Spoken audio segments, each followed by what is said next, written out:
જય દ્વારકાધીશ, જય શ્રી રામ. સીધા આપણે રિવરફ્રન્ટ બધા ફરીને આવતા રહીએ સીધા કાંકરિયા બાજુ. બરાબર, ભાઈબંધને એમ થયું સેલ્ફી લેશે, પણ હું સેલ્ફી નહોતો લેતો. હું તો વિડીયો અને ટાવરે જવાનો વિચાર હતો, પણ અત્યારને બધા મિત્રો ભેગા થઈને પછી હરખા જઈશું. અને ભાઈબંધને છે ને આમાં બેહું ઓલું ગોળ ચકડું ફરે ને એમાં પણ લાગતી હતી ભાઈબંધને બીક, અને મને પણ બીક લાગતી હતી. પછી મેં કીધું બીજી એકાદી, પછી અહીંયા કેટલી બધી રાઈડ હતી ને પછી તો મેં કીધું એકાદી બીજી રાઈડમાં બે ભાઈબંધ કે આ રાઈડમાં બેસું છે, ઝૂલા જેવું છે. પછી મેં આવી ગયા સીધા ઝૂલામાં, અને પછી ત્યાં સુધી રાઈડ કરીને તમે લાઈક અને સબસ્ક્રાઈબ કરી લેજો. અને આપણે મિત્રો કે હાય વાળીને સાની મનીનો હેઠો ઉતરે.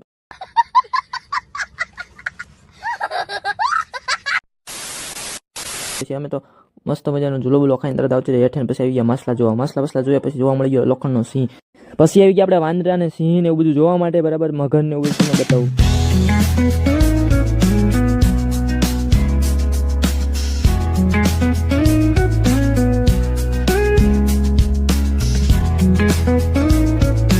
નાઈટ નવા અલગ અલગ સાફ નહીં હતું ને કાંક મને અલગ જોવા મળી ગયું છે, તમને બતાવું છું. તમે કોમેન્ટ કરીને દેજો કે શું છે. બરાબર, આ છે બ્લેક, છે ને ઉંદર જેવું બતાવે, પણ કોમેન્ટ કરી દેજો.